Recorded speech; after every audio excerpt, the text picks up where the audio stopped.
Last week, we heard Dave Portnoy and Barstool are joining forces with Fox Sports, including their Fox Big Noon college football coverage. This is great for the Big Ten. It's bad for Ohio State, and it's bad for ESPN Game Day in the SEC. I'll explain. Locked On Big Ten starts right now.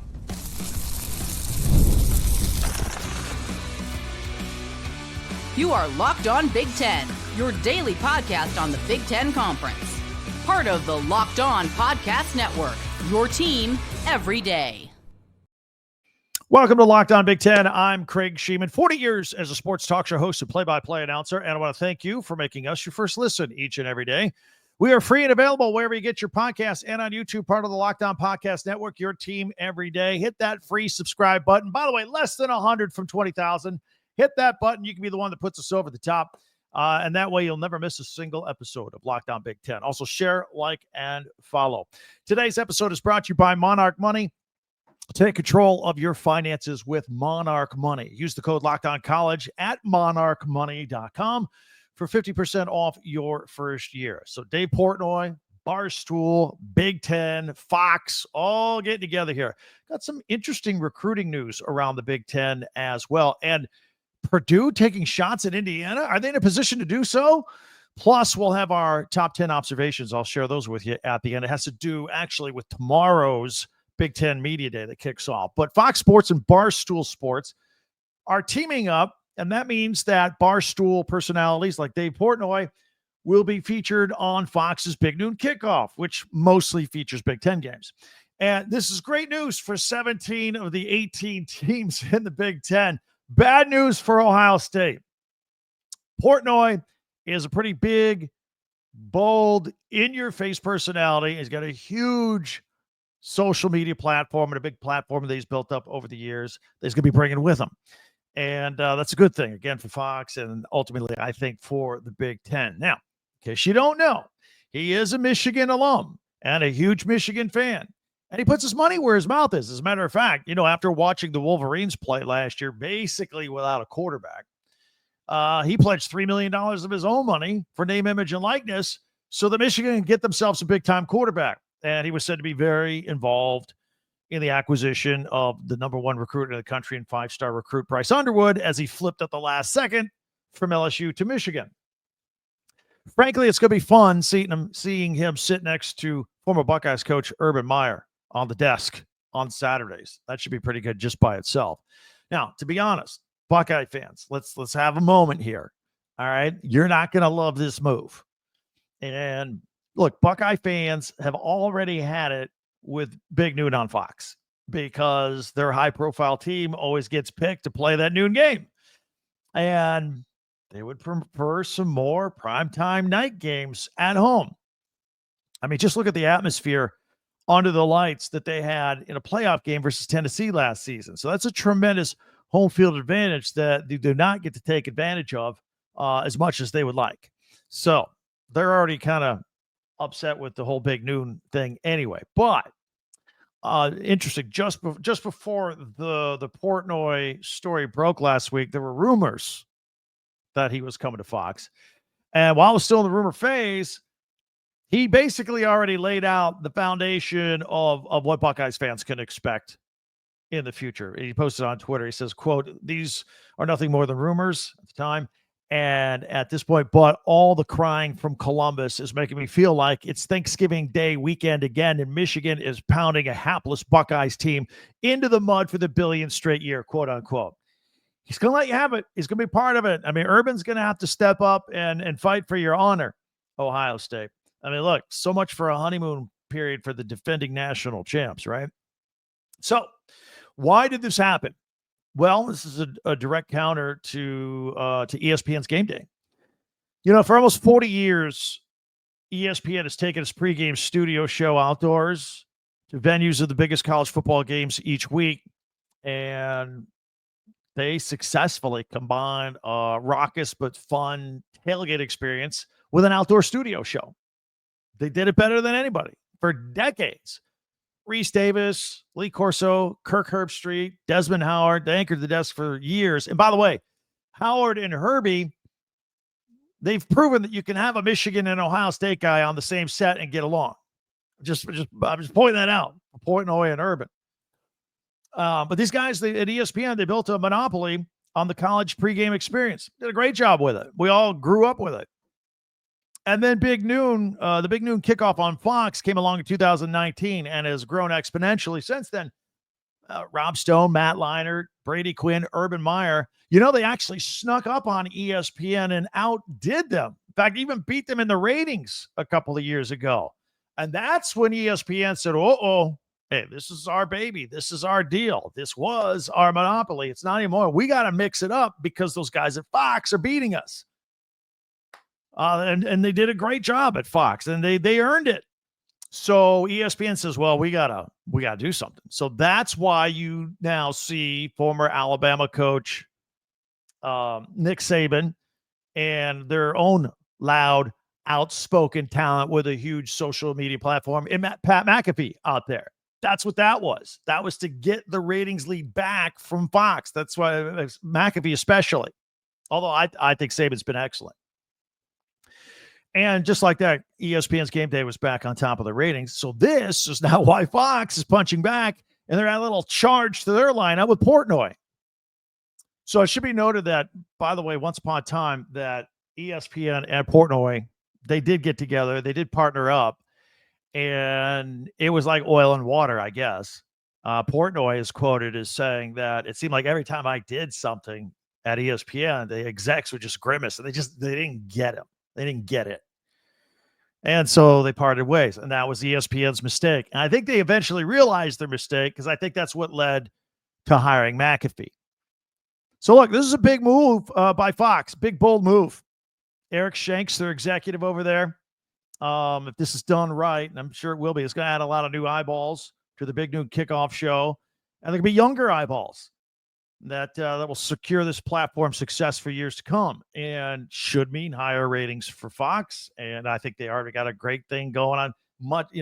Again, Ohio State's chagrin and disappointment of being at noon half of their Saturdays. That aside, it's a rating success. It's a big deal. It's appointment TV. Getting that noon kickoff game and this whole pregame show. And I think it's all great for the Big Ten. Everything was going great for the Big Ten. It's going to continue to be great for the Big Ten because obviously the Big Ten is what they usually cover at noon almost every Saturday on that show. So it's going to take a bite out of ESPN's pregame ratings. It's going to cause a dip in their SEC ratings because they're all SEC at this point. And especially if the SEC continues to flounder and fail to even make the college football championship game. Little dig there. But I would love your take on it. Hit me up. This is custom made for your comments. I want to hear your thoughts on this college football pregame arms race. I would love a quick comment on your thoughts on Dave Portnoy in the comment section here on YouTube, especially for Michigan and Ohio State fans, but all Big Ten fans. Would love to hear from you on that and get your thoughts on how this is going to shake out. Can't wait to hear from you guys. All right, so hit me up in the comments.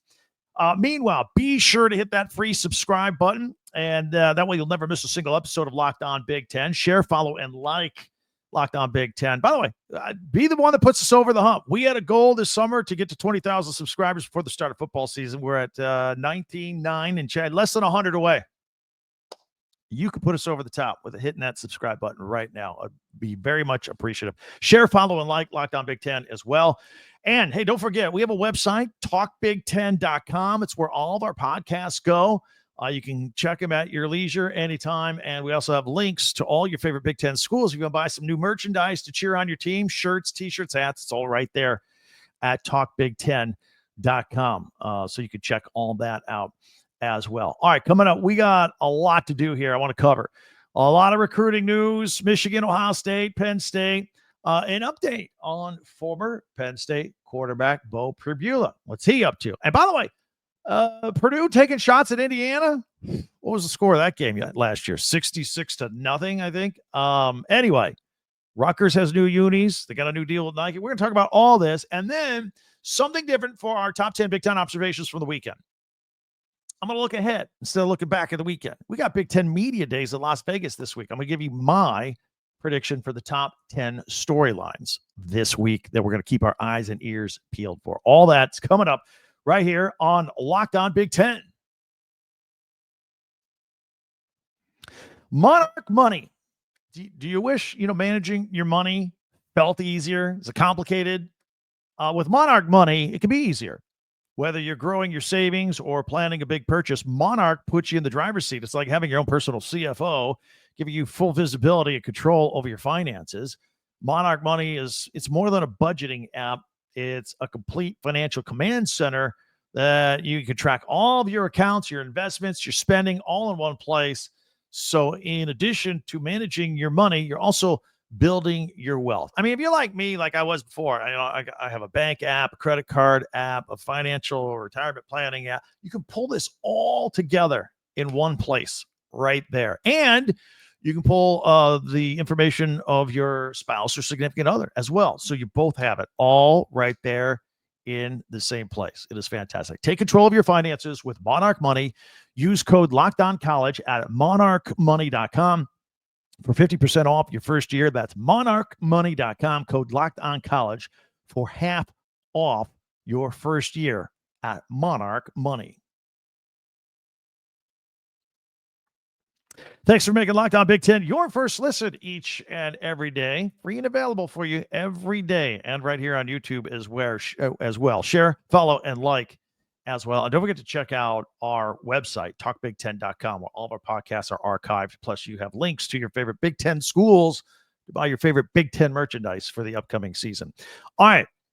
A moment ago, we talked about Michigan and how Dave Portnoy has been involved in recruiting.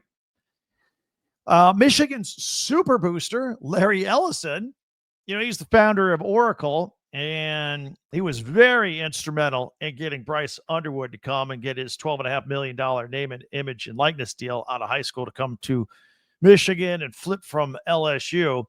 And the story goes, I guess his wife is a Michigan alum. And somebody discovered it late in the ball game. So, wait a minute. Her husband is the Oracle guy? Then phone calls were made. That's what I hear.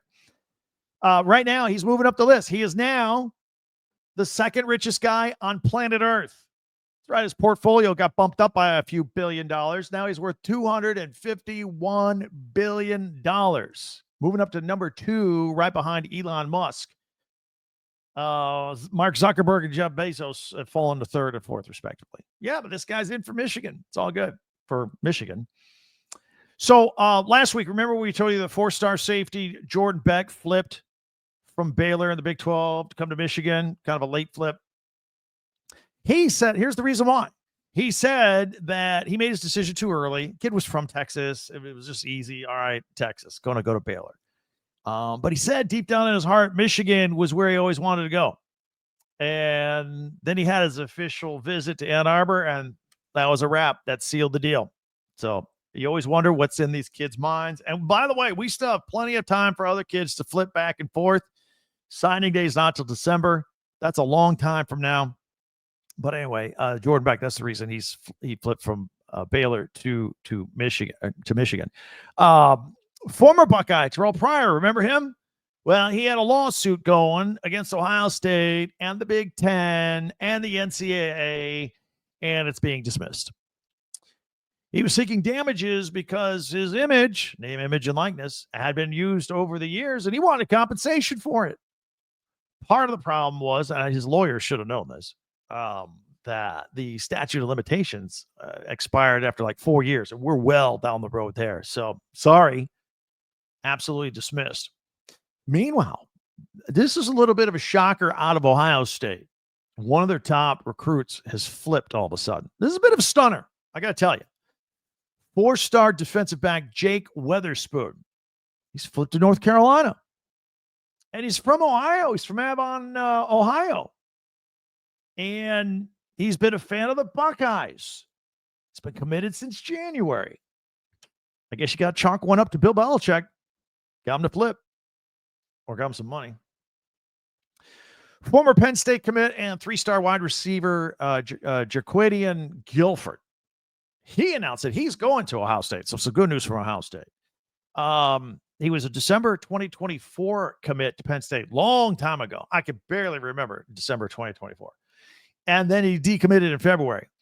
And he was said to now be considering Indiana, Michigan, and Ole Miss as well. But he's going to Ohio State. So there you have that. Speaking of Penn State, you remember Penn State's veteran backup quarterback, Bo Pribula, very serviceable backup quarterback. And he was the one that had to make that tough decision right in the middle of Penn State's playoff run. Do I leave the team? I got to get in the transfer portal. Drew Aller's coming back for another year. I got to play at some point. So I'm going to transfer. I got to hit the transfer portal the first week of December, but then Penn State's got a rule where, hey, if you're in the transfer portal, you can't play for us. And they were moving on to the playoffs. Kid had to make a tough decision. Decided to leave. He said everybody was pretty understanding. To his surprise, everybody was pretty understanding about it. He was in between a rock and a hard place. So he ended up in Missouri, remember? And by the way, Missouri's been quietly good. If you follow the SEC and you follow the Alabamas and the Georgias and whatnot, Missouri has won has had double figure win totals 2 years in a row. In fact, they're going to try for 3 in a row for the first time in school history. And Pribula is in the middle of all of that. Coach Elia Drinkwitz, by the way, have you ever heard him at a press conference? A little bit of a comedy show. Guy's got a great sense of humor, and he's a pretty good football coach.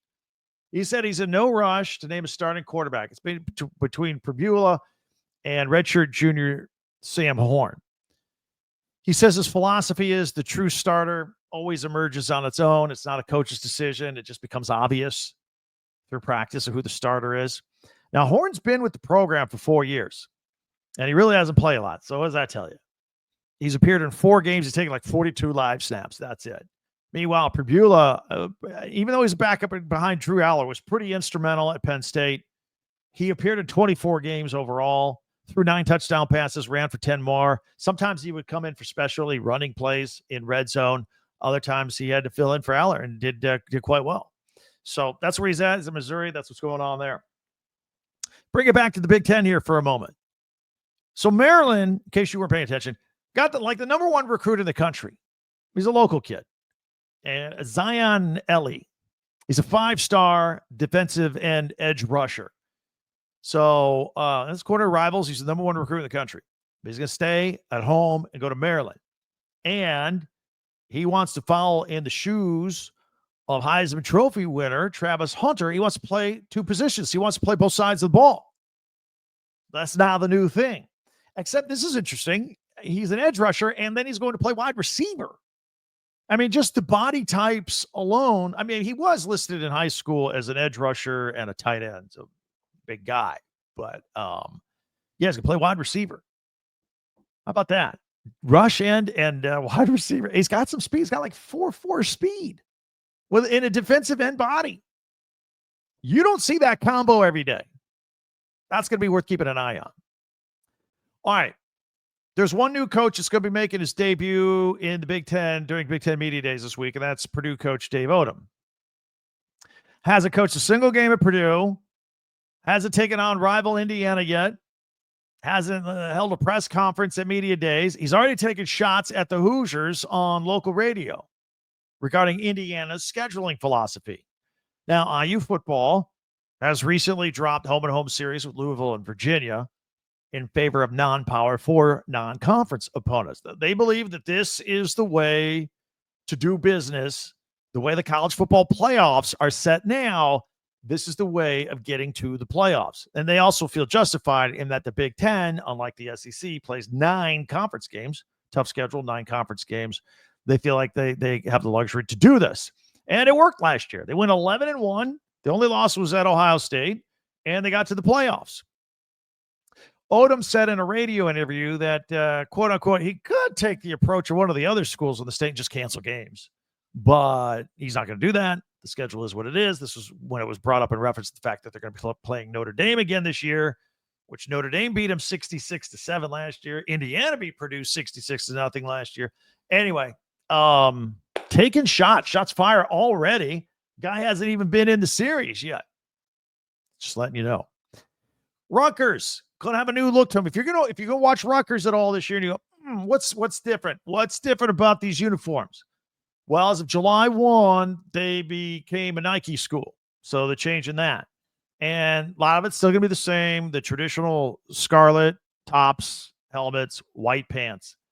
Minor accents to the jerseys, but the red or the scarlet, it's going to pop a little more. It's going to be a little brighter, just enough for you to go, hey, does that look different this year? How come? Oh, Nike.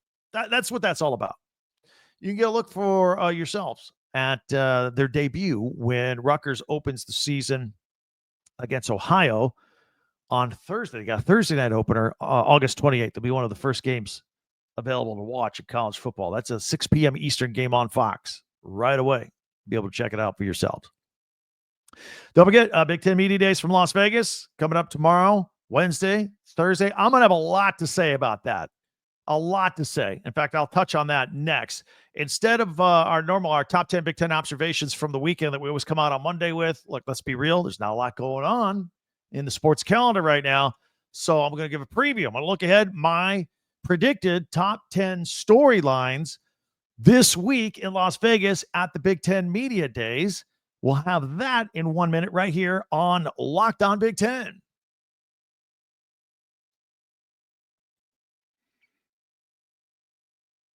All right, it's time now to look at our top 10 Big Ten observations that we do each and every Monday, but I look forward to the Big Ten Media Days in Las Vegas starting tomorrow.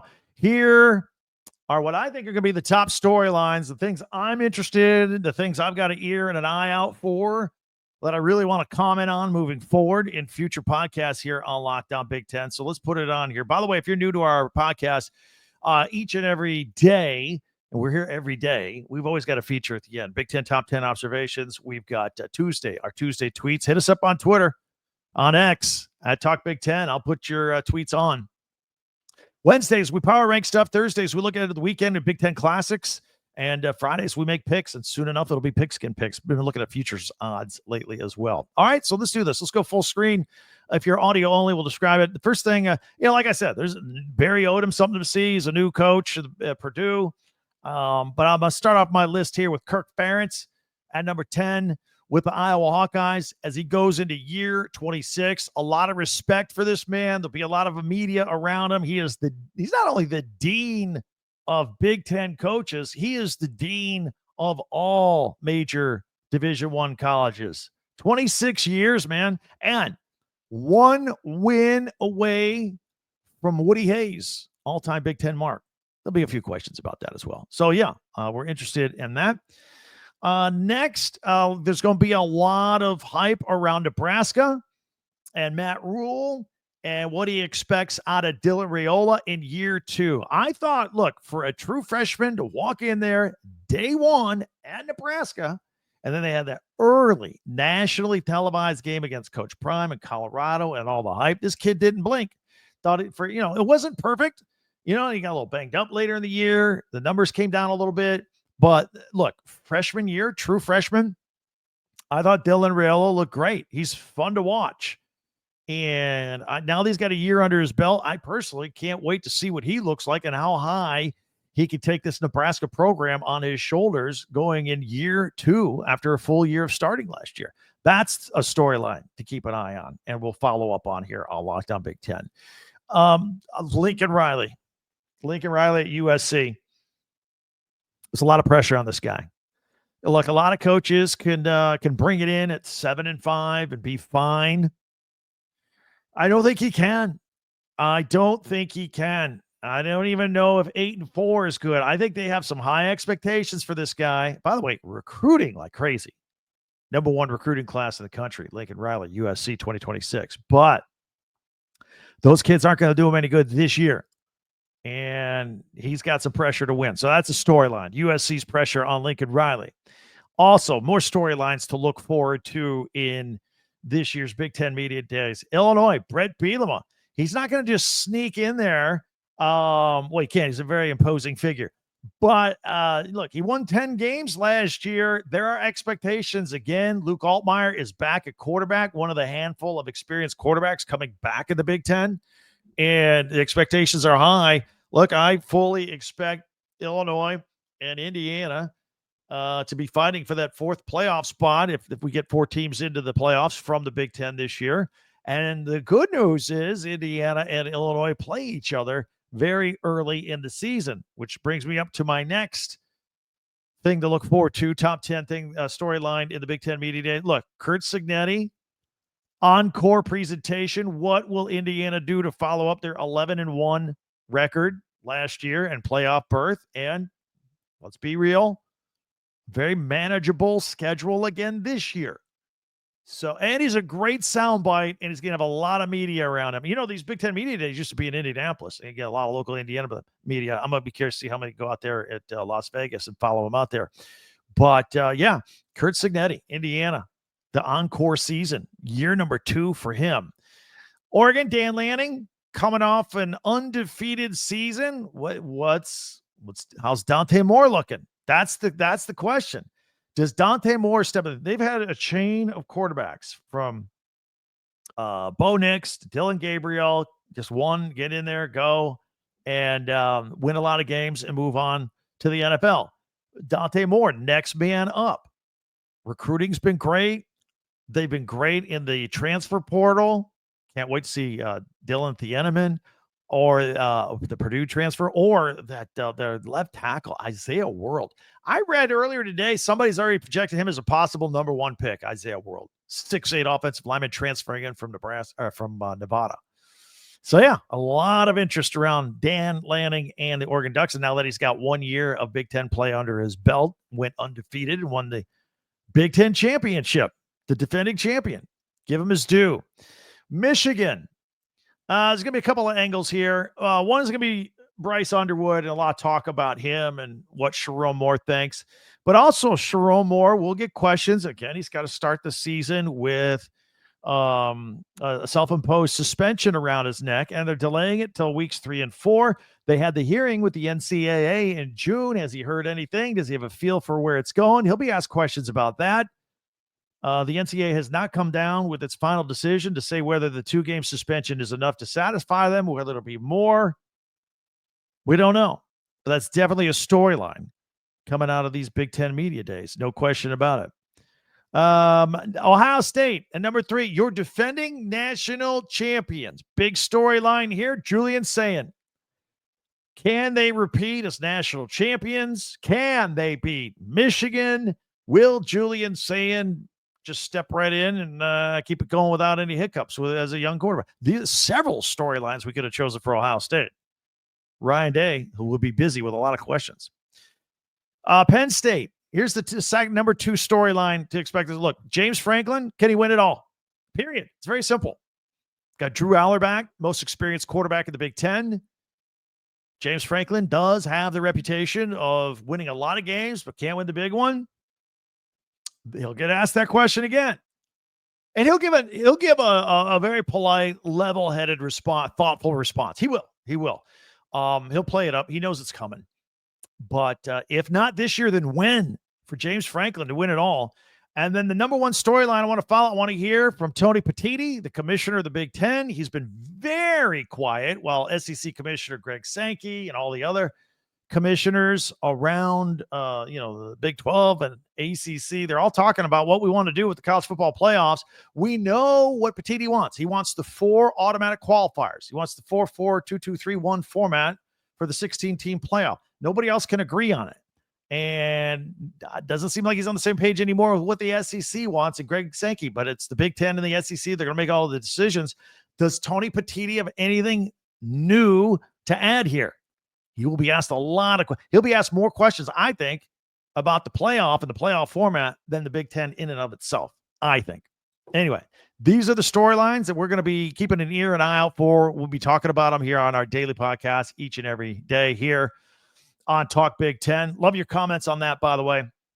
Hit me up along the way over there. And there are many ways for you to interact with this podcast on Twitter or X at Talk Big Ten. There's our website, talkbig10.com, number 10. All of our podcasts go there. Plus, you can buy school merchandise as well. And be sure to never miss another episode. Hit that subscribe button. We're going to get to 20,000 this week. Our goal was to start a football season way ahead of schedule. When we took over this podcast 2 years ago, we were handed like 1,200 subscribers, which we were grateful for. I was just hoping we get to 2,500 or something like that. 20,000. Put us over the top. That way you'll never miss a single episode. Go back and check a second listen. Maybe you admit we did a lot on Nick Saban coming out and coaching and all that kind of stuff last week. Go check us out for a second listen. Also, I invite you to tune into our friend Brian Smith for the Portal Show for a second listen. He's part of the Locked On family as well on YouTube and wherever you get your podcasts. That'll do it for us. Big week in the Big Ten. Tell your friends about us that we're out here each and every day for Locked On Big Ten. I'm Craig Sheeman. We'll talk to you next time.